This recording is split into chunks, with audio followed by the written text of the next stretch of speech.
5 নম্বরে আল্লাহ বললেন আর রাকিউন, বিশ্বাসীদের গুণ হলো রুকু করে।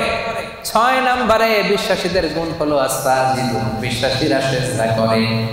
দুইটা একসাথে বলি যেহেতু একসাথে সম্পৃক্ত, রুকুর পরে সিজদা, ঠিক কিনা? তো বিশ্বাসীরা কি করে? রুকু করে সিজদা করে, মানে নামাজ পড়ে। এই যে একদম বুঝতে পারছি, রুকু করে সিজদা করে মানে বেনামাজি, তাই না? রুকু করে সিজদা করে মানে লোকটা নামাজি।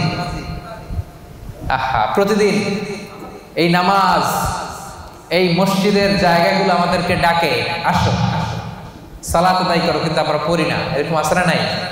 হে নামাজি আমার ঘরে নামাজ পড়ো আজ, দিল মে তোমার চরণ তলে হৃদয় যায় নামাজ। মসজিদগুলো আমাদেরকে কেঁদে কেঁদে ডাকে, আমরা শুনি না, আমরা বুঝি না। কিয়ামতের দিন সর্বপ্রথম যে বিষয়ের হিসেব আল্লাহ চাইবেন সেটা কি? সেপাঙের ভাইরা, সেটা কি? সবাই বলেন নামাজ। সবার আগে নামাজ, সবার আগে নামাজ। আবার বিশ্বনবী বলতেন সবচেয়ে বড় চোর যে নামাজে চুরি করে। সাহাবারা বললেন ইয়া রাসূলুল্লাহ, নামাজের মধ্যে আবার কেমনে চুরি করে? বিশ্বনবী বললেন লা ইতিম্মু রুকুআহা সুজুদাহা, রুকু সিজদা যারা ঠিকমতো করে না তারাই নামাজে চোর। একদল আছে দেখবেন রুকুতে পিঠ সোজা করে না, রুকু থেকে সোজা হয়ে না দাঁড়ায় সিজদায় চলে যায়। আবার 2 সিজদার মাঝখানে সোজা হয়ে বসা ওয়াজিব। অনেকে দেখবেন এক সিজদা দিয়ে কোন রকম মাথাটা একটু উঠাই আবার দ্বিতীয় সিজদায় চলে যায়। এরকম আছে না? নেই? সেপাঙে বোধহয় এরকম কেউ নাই। হ্যাঁ, আমি বলি নাই, এরা বলে আছে। তো যদি থাকে শুধরে নেবেন নিজেকে। এই প্রোগ্রামগুলো শুদ্ধাচারের প্রোগ্রাম, আমরা নিজেদেরকে শুধরে নিব। রাজি আছেন তো? আবার বিশ্বনবী বলতেন আউয়ালু মা ইউহাসাবু বিহিল আবদু ইয়াউমাল কিয়ামাতি আস-সালাহ, কিয়ামতের দিন সর্বপ্রথম হিসাব নেওয়া হবে নামাজে। ফাইন সালাহা সালাহা সাইরু আমালি, নামাজ যদি শুদ্ধ হয়ে যায় পুরো আমলনামাটারে শুদ্ধ করে দিবে কে? আর আমলনামায় নামাজের মধ্যে যদি গন্ডগোল লেগে যায় পুরো আমলনামাটারে গন্ডগোল করে দিবে কে? নামাজ ছাড়বেন আপনারা? হ্যাঁ, নামাজ পড়তে রাজি আছেন তো? মুমিন আর কাফির 2 দল। আওয়াজ করে বলেন তো আমরা কোন দল? আমরা মুমিন না কাফির? বিশ্বনবী বলেন এই মুমিন আর কাফিরের মধ্যে পার্থক্য হলো নামাজ। যার নামাজ আছে ওর ঈমান আছে, যার নামাজ নাই তার কোনো ঈমান নাই। তাহলে বিশ্বাসীরা রুকু করে সিজদা করে, তার মানে কি করে? নামাজ পড়ে, সময় মতো নামাজ পড়ে। রাজি আছেন সবাই? আপনি যখন সিজদায় লুটিয়ে পড়েন, বিশ্বনবী বলেন আকরাবু মা ইয়াকুনুল আবদু মির রাব্বিহি ওয়া হুয়া সাজিদ ফাআকসিরু ফীহি দুআ। সিজদায় যখন তোমরা লুটিয়ে পড়ো, দেখা যায় মসজিদের টাইলসের উপরে তোমরা লুটিয়ে পড়েছো, আসলে না, তোমরা আল্লাহর কুদরতি পায়ের উপরে সিজদায় লুটিয়ে পড়েছো। আমরা আল্লাহ সবচেয়ে কাছে চলে যাই। আল্লাহ বলেন ওয়াসজুদ ওয়াক্তারিব, আমার কাছে আসতে চাও, সিজদায় লুটিয়ে পড়ো, আমার কাছে আসো। সিজদায় লুটিয়ে পড়ো, আমার কাছে আসো। কিয়ামতের দিন রব্বুল আলামিন সিজদার চিহ্ন দেখে বান্দাদেরকে, ফেরেশতাদেরকে আইডেন্টিফাই করতে বলবেন। কিয়ামতের দিন সীমাহুম ফি উজুহিহিম মিন আসারিস সুজুদ, নামাজীদের কপালের মধ্যে চিহ্ন দিয়ে দিবে কে?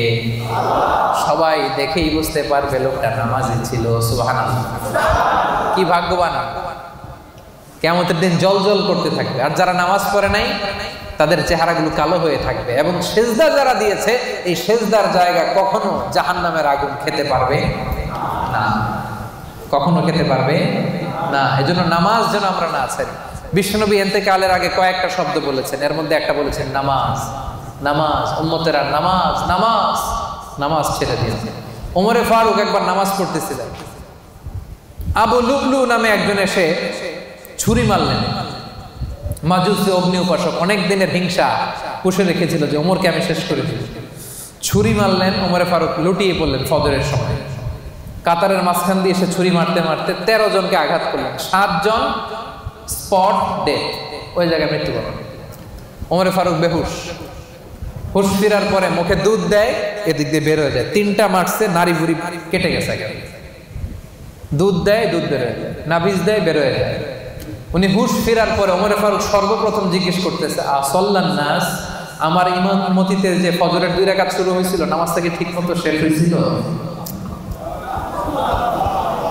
আসল্লান নাস, ফজরের নামাজটা কি মানুষ পড়েছিল? সবাই বললেন পড়েছিল। আল্লাহু আকবার।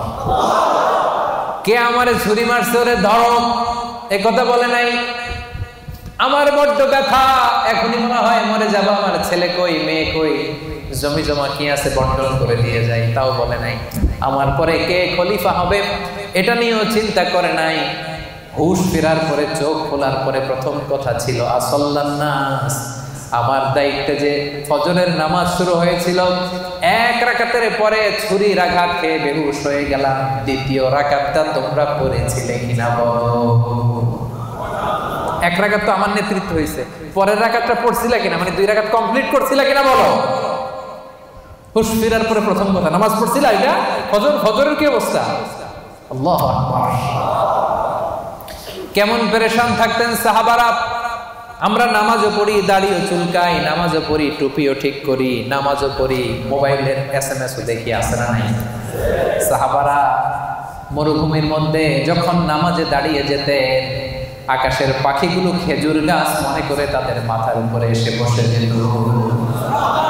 এমন ভাবে দাঁড়াতে, নড়েও না চড়ে না, তো পাখি মনে করতো খেজুর গাছ যায় বসি, মাথার উপরে বসতো। এই ছিল তাদের নামাজ। সেপাঙের ভাইয়েরা, বিশ্বাসীদের 6 এবং 7 নাম্বার গুণ, 5 এবং 6 নাম্বার গুণ হচ্ছে আর রাকিউন আস-সাজিদুন, তারা রুকু করে, সেজদা করে। তার মানে তারা কি করে? নামাজ পড়ে। নামাজ ছাড়বে না সেপাঙের ভাইয়েরা। আজকের এই মাহফিলে আমরা হাত তুলে আল্লাহর কাছে ওয়াদা করতে চাই যে জীবনে কোনোদিন নামাজ ছাড়ব না। কারণ বিশ্বনবী বলেছেন, যার নামাজ নাই তার ঈমান নাই। বিশ্বনবী বলেছেন প্রথম হিসাব চাওয়া হবে নামাজে। বিশ্বনবী রুহু ত্যাগের আগে আমাদেরকে নামাজের ওসিয়ত করে গিয়েছেন, ওই নামাজ আমরা ছাড়ব না। আমাদের নামাজ দেখে অন্য ধর্মের লোকেরা আকৃষ্ট হয়। আপনার নামাজ কত মানুষকে যে দাওয়াত দেয়, এটা হচ্ছে লাইভ দাওয়াত। এয়ারপোর্টে অনেক লোক দেখবেন যে জায়গা নাই, সময় নাই, তাড়াতাড়ি এক পাশে পড়তেছে। বিধর্মীরা এসে দেখি, এটা কি? পরে জিজ্ঞেস করে এটা কি, বলছে it's a prayer, we worship our lord. আমরা আমাদের রবকে আমরা ইবাদত করি, এইভাবে রুকু করি, এইভাবে সিজদা করি। এটা দেখে দেখে মানুষ অনেকে কালেমা পড়ে মুসলমান হয়ে যাচ্ছে। কারণ অনেকের কাছে religion, the life after death, মৃত্যুর পরের জীবনের কনসেপ্ট ক্লিয়ার না। ওদের কাছে এই স্ট্রাকচার্ড রিলিজিয়ন নেই। তা আমাদের এই ইসলামের সুন্দর জিনিস দেখলে এরা অবাক হয়, এইভাবে ইবাদত করা যায়। কারণ এটার সিলসিলা আছে। তো এই নামাজ তো হুট করে বানানো হয় নাই, সে আদম থেকে শুরু, প্রাচীন ইবাদত। সবাই এইভাবে ঝুঁকে পড়তো, সবাই হাত হাঁটু গ্রাউন্ডে কপাল ঠুকে আল্লাহর সেজদা দিল। এটা আদি আমল, এটার একটা সিলসিলা আছে, চেইন আছে। এটা দেখলে বিধর্মীরা আশ্চর্য হয়ে যায়, ওদের হৃদয়ের মধ্যে যে টাচ করে। সুবহানাল্লাহ।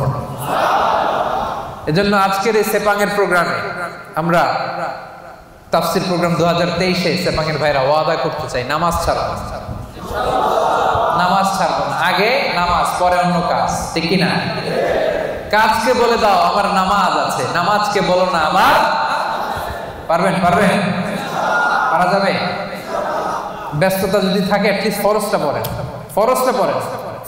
সময় থাকলে সুন্নত নফল সহ পড়েন, না পারলে অন্তত ফরজটা পড়েন। কিন্তু নামাজ ছাড়া যাবে না। ভুল করছি, আজকে শুরুতেই তো বললাম, তা এই বোন, আমরা অনেক ভুল করি, ভুল ছাড়া মানুষ নাই। আজকে আমরা তওবা করে খাঁটি মুসলমান হব। আজকে থেকে আমরা নামাজি হব। পিছনের ভাইরা, আপনাদের কণ্ঠে কোনো আওয়াজ নাই, পারা যাবে? আজকে হাত তুলে আমরা ওয়াদা করব। হাত তুলবেন আজারিরে দেখানোর জন্য? হাত তুলে আপনার রবকে দেখান। হাত তুলে আল্লাহরে দেখান, আওয়াজ করে বলেন, হে আল্লাহ। মন থেকে, হৃদয় থেকে আওয়াজ করে ডাক দিয়ে বলেন, হে আল্লাহ। হাত তুলে ওয়াদা করলাম জীবনে কোনোদিন নামাজ ছাড়ব না। 5 ওয়াক্ত নামাজ জামাতের সাথে আদায় করার চেষ্টা করব। আল্লাহ তুমি তৌফিক দাও, আল্লাহ তুমি তৌফিক দাও, আল্লাহ তুমি তৌফিক দাও। আওয়াজ করে বলেন আমিন। ফেরেশতারা কিন্তু রেকর্ড করে নিছে, হাত নামান। ওয়াদা আমার সাথে করেন নাই, হাত আমারও দেখেন নাই, দেখাইছেন কারে? এই হাতের যে রব, আপনার রবকে দেখাইছেন। পারা যাবে তো? হ্যাঁ, আমরা কিন্তু অলরেডি এই যে এখানে বাংলাদেশ মুসলিম কমিউনিটির ব্রাঞ্চ হয়ে গেছে অলরেডি। আমার প্রোগ্রাম যেখানে হবে ওই কমিউনিটির ব্রাঞ্চ হয়ে যাবে। তার মানে আমরা নেক্সটে আরো আসবো এখানে, আমাদের অনেক প্রজেক্ট এখানে হবে, অনেক ইসলামিক অ্যাক্টিভিটিস হবে। আমরা খোঁজ নিব আপনারা কি করতেছেন। হ্যাঁ, রাজি আছেন? সবাই রাজি আছেন তো? নামাজ ছাড়বেন না তো? আল্লাহ তুমি কবুল করো।